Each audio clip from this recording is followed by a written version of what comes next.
Russell Cody, thanks for joining us. G'day mate, how are you? Good to be here. I'm excellent. Thanks for making the time. What are the feature regions within the McWilliams portfolio that you see Shiraz, quality Shiraz coming from? I guess, you can talk about there's the big styles, there's the Barossa styles, and the McLaren Vale styles, but there's also the cool climate styles, such as we're getting from the Yarra, Margaret River also, which we've got Evans and Tate over there. And then you've got, Barwing, which makes a more medium to rich-bodied style. But there's some different regions that are really emerging, and Shiraz is such a great chameleon, I suppose. It can make so many different great styles of wine within the Australian industry. I just sort of think that it's great to sort of see this is our copyright, our style of wine that we can make everywhere within Australia. When I taste your wines, it just shows how versatile the grape variety is. It's extraordinary. I mean, we coined the name Shiraz. I mean, in Europe they call it Syrah. Yep. But increasingly around Australia, because of the popularity of the variety, people are calling it Shiraz. Yep. As far as the grape variety goes in Australia, why do you reckon that we are so good at making good wine styles from that variety? In the 70s we really started to make serious table wine, and the majority of the grapes that were planted were Shiraz wine, and they've been planted in so many different areas, and the age of the vines certainly has helped out making great Shiraz. And because we've only been making wine for 40 years, table wine, we were making so much fortified wine, a lot of the Shiraz used to go to fortified table wine.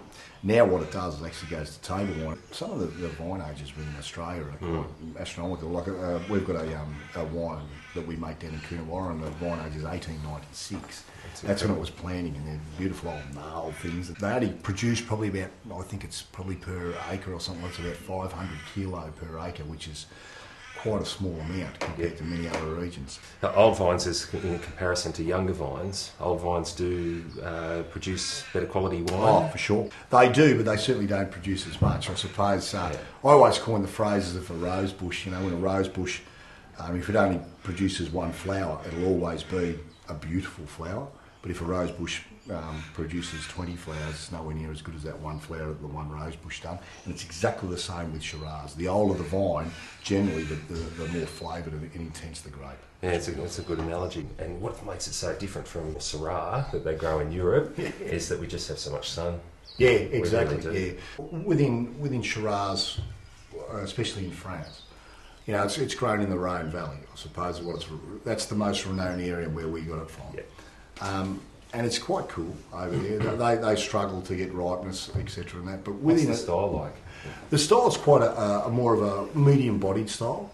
Much more medium-bodied, certainly not as big and as rich as the Barossa styles and the McLaren Vale styles of Shiraz that we get. But in saying that, they're quite a savoury wine. And Shiraz has got this capacity to give pepper and spice into the flavours of the wine. And certainly Rhone-style wines are about that. Shiraz in Australia, though, is the flavour characteristics. If you had to write them out on a sheet, they'd be, you just keep writing and writing, because Shiraz from river regions, Shiraz from Margaret River, Shiraz from Mudgee, they've all got their own personality, and they're all different, but they're all still Shiraz. It's a great variety for Australia. Yeah. The sun brings out all that juiciness and all that flavour that Australian Shiraz is really famous for, but then it's still got all that beautiful tannin structure that gives it that longevity potential. Yeah. I think what is very important to the consumer out there is they need to look at what's on the back label. What I try and put on the back label is how long the wine will age for, what the wine tastes like, what sort of style food it goes with, and a little bit of the information on the vineyard, etc., or the alcohol, etc. Well, the alcohol's got to be on there. Yeah. And those things are very important. On the back label, I know myself, when I write on there, I actually think about what I would sit down and eat this with. What would I eat with that bottle of wine? And every wine's different. Every single thing is different, because if you've got a cool climate Shiraz, you might think more of a veal or even venison or something like that. If you've got a big, rich Shiraz, like a Barossa Shiraz, you're looking at more of a steak. And then you might have a really elegant, very, very elegant style Shiraz, and can even, you can go back to the chicken, etc. and that. So they'll give you that idea. I always, a lot of people match wine to food. Yeah. I'm not one of those. I match my food to wine. But if say for instance you are cooking something, I always see it as a logical decision-making process to find the wine that you want for that that meal. Say for instance steak. You know, if you have a steak, okay, it's going to be big, it's going to be rich, it's going to be plenty of flavour, it's going to have charry characters and all that type of thing. So in terms of Shiraz, we've talked about the broad spectrum of Shiraz that you can get in this country.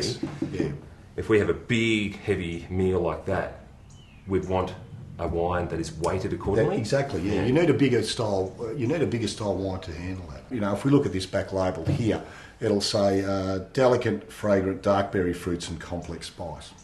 Now, the people will say, "Oh, how much spice or berry fruits do you add to this wine, to these grapes?"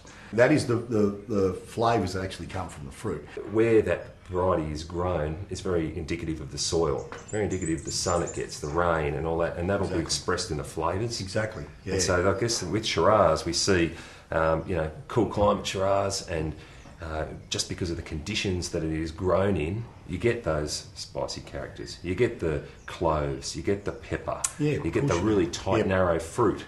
And then if you grow in a warmer area, say for Barossa, McLaren, for instance, you get plum, you get rich, you get juicy, you get absolutely different. And that's the same variety. Same variety, different conditions. Exactly, and that's what it's about. That's the beauty of what wine is because we've actually got regional flavours, regional grape flavours that actually come into it. So we're actually almost further on that. Absolutely, that's exactly right. Let's look at other produce. You can grow them in regions and they just look at sort of temperature and that type of thing. Whereas the flavours in grapes express on a site. That site and that actual vineyard, that actually goes down to the vineyard. So it's one side of the road can be different flavours from the other side of the road.